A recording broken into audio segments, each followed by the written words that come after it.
Dalam dunia hooliganisme sepak bola Inggris ada satu nama yang tidak hanya ditakuti karena kekerasannya, tetapi juga karena kecerdikan dan organisasinya. Nama itu adalah Intercity Frame, atau yang lebih dikenal sebagai ICF, kelompok hooligan legendaris milik West Ham United. ICF muncul pada akhir 1960-an hingga awal 1970-an, di tengah meledaknya budaya hooligan sepak bola Inggris.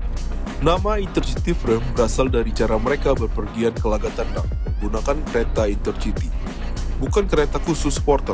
Cara ini membuat mereka lebih sulit dideteksi polisi dan memberi kebebasan bergerak yang jauh lebih besar.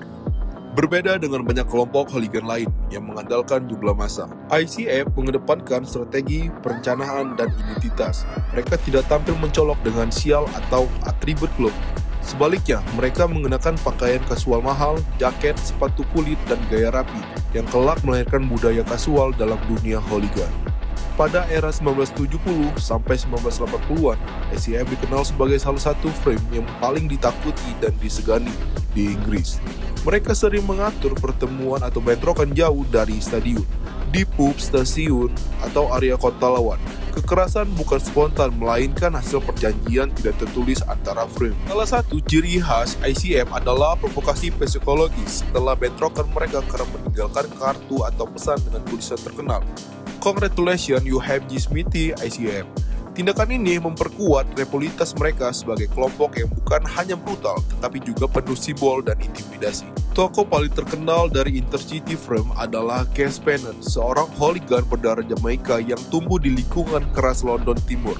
Cass menjadi ikon ICF bukan hanya karena keterlibatannya dalam kekerasan, tetapi juga karena kisah hidupnya yang kemudian dia angkat ke dalam buku dan film Cass.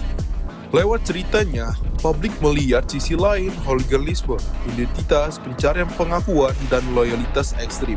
ICF memiliki rivalitas brutal dengan banyak frame besar Inggris, termasuk Red Army, Manchester United, Millwall, Bushwhacker, dan tentunya saja Chelsea Headhunter. Bentrokan antara ICF dan Red Army bahkan terekam dalam film dokumenter Hooligan tahun 1985, memperlihatkan betapa kerasnya konflik antara kelompok ini. Namun berbeda dengan beberapa frame lain, ICF relatif tidak terlalu terkait pada ideologi politik ekstrim. Fokus utama mereka adalah dominasi, reputasi, dan kekuasaan di jalanan, bukan propaganda rasial atau politik. Meski begitu, kekerasan tetap menjadi bahasa utama mereka. Memasuki akhir 1980 dan awal 1990-an, tekanan hukum mulai menghantam ICF. Pemerintah Inggris memperkenalkan larangan stadion, pengawasan ketat, dan hukuman penjara yang lebih berat.